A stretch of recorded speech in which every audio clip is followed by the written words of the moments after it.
Okay, sorry. Had a quick interruption because someone knocked at my door. I'm actually in my office today, as I was on the phone with one of my daughters and didn't have time to do my video at home.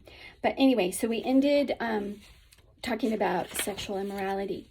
And then it talks about wickedness, which is literally depravity of any kind, covetousness, which is, fraudulently, greediness, extortion, maliciousness, badness, depravity, envy, ill will, jealousy. It talks about murder, strife. Strife is a quarrel, having a quarrel with someone, deceit, anything. There's a lot of things that can fall under that. Evil mindedness, bad character, and again, that word depravity. A lot of these relate back to that word. Whisperers. I was like, what does that mean? And in the Greek, the word for the Greek is secret culminator. I'm not really sure. You kind of see what you think that is. I believe it's people who like whisper and lie behind others' backs, right? It also talks about the backbiters, which is a slanderer talking against people. And this is speaking to all humanity, right? All races, all cultures, all backgrounds, all the world are rebellious and against God. That is how we are born. We are born with that innate to go against God. Now, God is revealed to us and in us, and there's a longing for Him. It's kind of like you've maybe heard about that, hole in your heart. There's a hole in your heart. It's a God-shaped hole. But we are created in His image.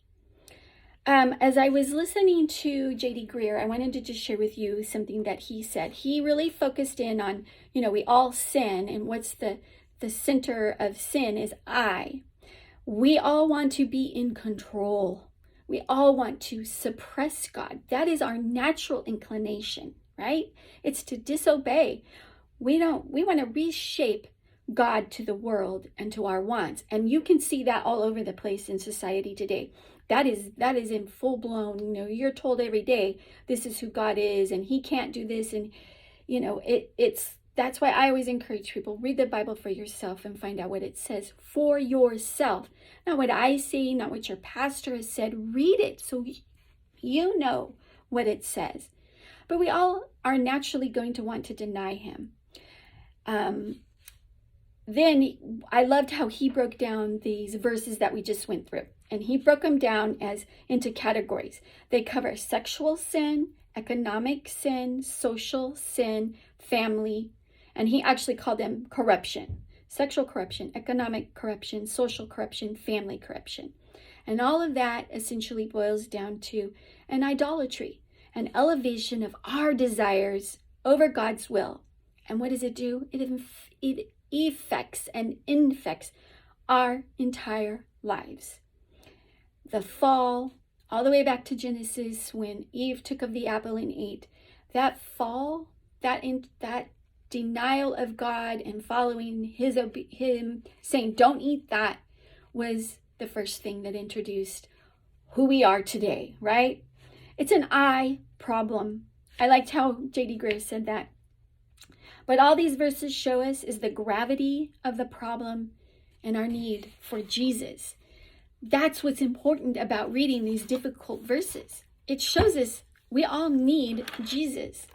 Believer, unbeliever, we need to find that relationship with the Lord and that friendship that we build with Him and that one-on-one thing that we get that begins to help us turn back to God, turn our backs on sin, and want to live a more pure, holy life under the shed blood of Jesus. And that's the only way that you can get that. Okay, I know we're coming up short. We're coming up on our time for today. So we're going to leave it there. We have a lot to go through, folks. We only got through chapter 1 this week so far. So we will be jumping into chapter 2 next. I just thank you all for joining me. And I'll be praying for you today. All right. Have a blessed day.